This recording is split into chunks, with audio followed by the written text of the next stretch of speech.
So the last time you were on the show, we talked about your experiences and coming from Poland and going to New York City and learning. Tell me more about your experiences and how you got involved with doing the Marlene and Dietrich. Yes, absolutely. So I was actually starring in Bound to Rise, an original show by Medicine Show Theater in 2016. We had about 30 performances, and I was singing a lot in this show.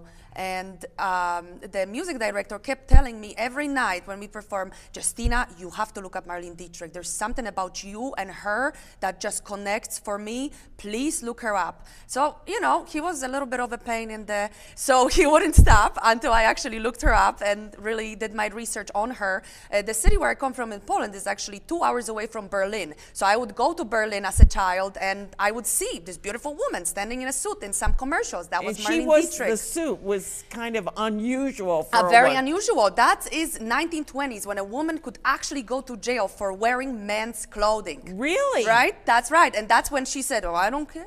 I'll do it anyway. Also, she was a huge icon of the LGBTQ community. Openly, she was the first woman to kiss another woman on a Hollywood movie screen. 1929 Morocco film. She was in the suit, and that was like the iconic scene. So the LGBTQ community, she's also a huge icon. So we used to actually go in New York City Pride parades, advertising the show when I was performing it in New York City. Wonderful. As well as she used her international stardom to fight the evil. And I mean, how many of these Hollywood actresses would actually get off their couch and do something? And do something. That's right. Instead of just collecting those millions, go and join the U.S. Army. So she left Germany because she couldn't. She already knew what was coming in 1929. She ended up in Hollywood. And then she was feeling so bad about, first of all, she wanted to poison Hitler. She didn't do it because she was worried about her family back in Germany. But she did everything. She spent all her money to save Jewish people from the war and brought so many of them to America, including her director, Sternberg. So she actually took him to America. He was Jewish, so he probably would ended up, right? So I just felt an enormous connection with this because my grandma was actually a slave. I'm not Jewish, to a German family. Her family was, taken when she was 5 years old. They use people. That's right, use people. My grandpa was in military in Poland during the war, so I felt that connection and strength to tell Marlene's story because a lot of people, especially my age, don't know about it, that she joined the U.S. Army, that she fought for human rights, and that's why I have co-written that show with Oliver Conant, who was also one of my first directors for the show when it was starting in New York City. So you're the clone. I am. Well, in some ways, I feel like I definitely my life has some, definitely some spirit is there. The spirit is there, and there was something that my publicist, who used to be a publicist for Rolling Stones, used to say. Her name was Judy Jacksina. Judy, if you're watching this, I still remember you. She always would say, Justyna, well, not only you're sitting on a gold mine, but also she would tell me, I feel like you are the reincarnation of her, because she died in 1991 and I was born in 1993. Mm-hmm. So there was something there definitely energetically that I felt very drawn to. We actually went to her grave in Berlin. I sang some of her songs. It was filmed. So a lot of connection there. And wonderful, I'm looking forward to continuing later this year now that I found a female director who could stand up to the role of directing me in this show. Well, you probably have it under your belt anyway, right? I sure do, but it's really nice to actually have a someone giving you another energy. Another feeling. That's right, another feeling, and I look forward to continuing it. But it's definitely a story. Well, we're going to watch for that coming out, that's and right. I'm sure we're going to see that, and I'm going to be there. I'll be in the first row right there. Oh, wonderful! I was singing just for you, Ann. But you don't only do that because that's right. You have so many passions. When I read your bio and looked at the number of things that you do. You do the equine healing, you do the dance. Tell me about the dance. Yes, so Ecstatic Dance Troy is something that I started doing last year. It is a monthly gathering. Once a month we get together and we use dance as healing. It is last Sunday of the month, 12 to 2 p.m. The next one is coming up on February 22nd, where I collaborate with Ashley, who is going to be leading a somatic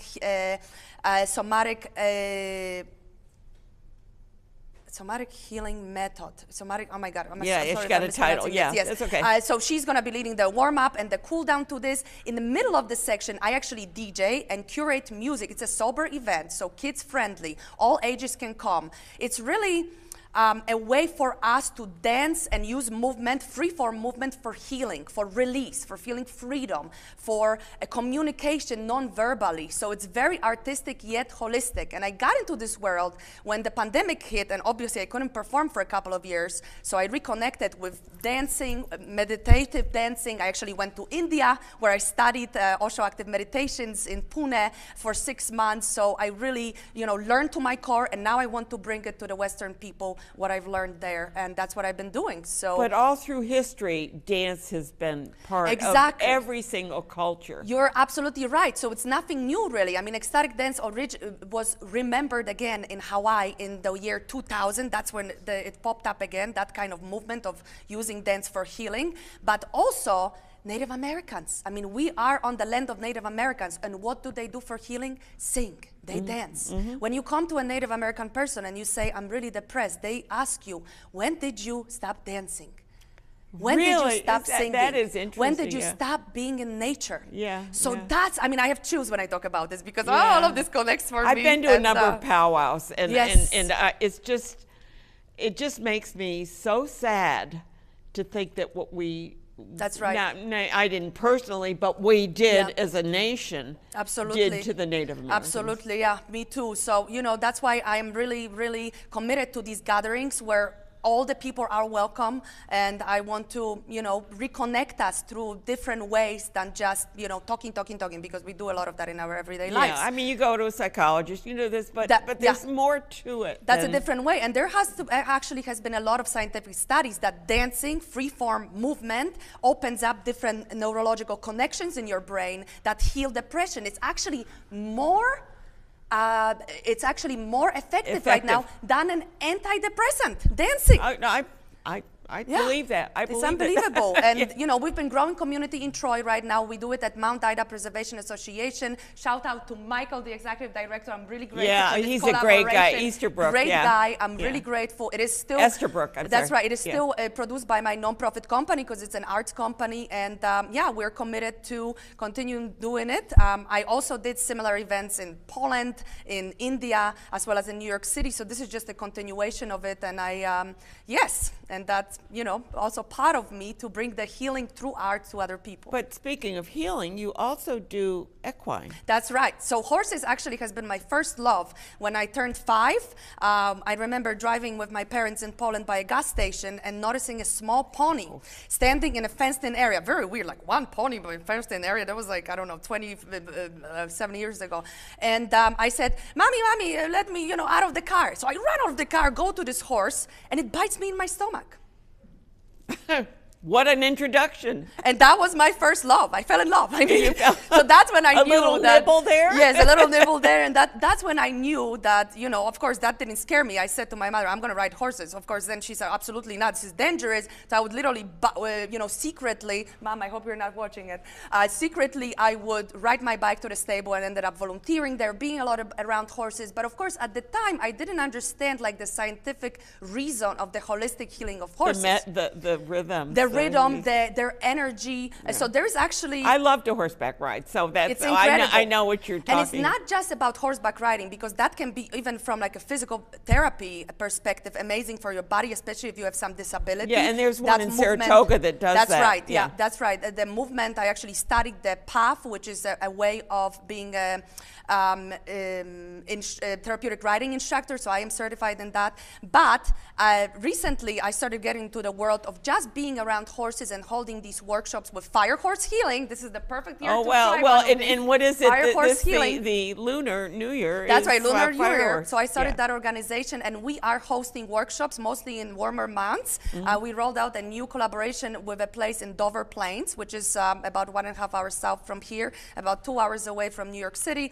And we do these workshops once a month. The next one is coming up in April, where for 5 hours you get to interact with horses in the field and do different holistic exercises to get you to work on yourself with that energy. And there is a real reason, everybody who's watching it, why are horses so phenomenal in this. So first of all, their electromagnetic field is 5 times bigger than ours. So our aura is about this big. Theirs is 5 times bigger.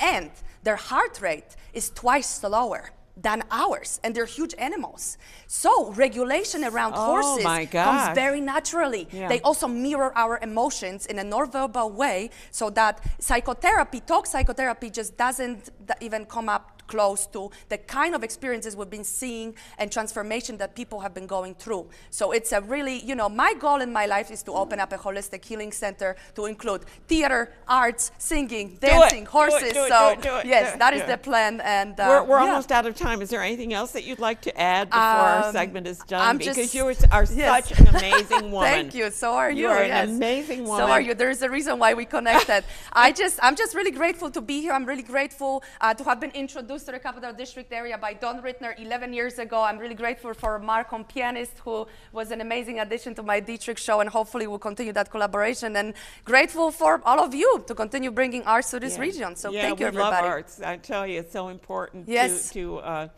it's a creative thing, and we've got to get more people to be creative. That's rather than being structured all the time. Absolutely. That is a way to heal, and that is a way for us to uplift and find ourselves again in everything that's happening in the world. It's been a pleasure to meet you, and likewise. I'm sure we'll meet again. Thank you so much. Lots of good stuff.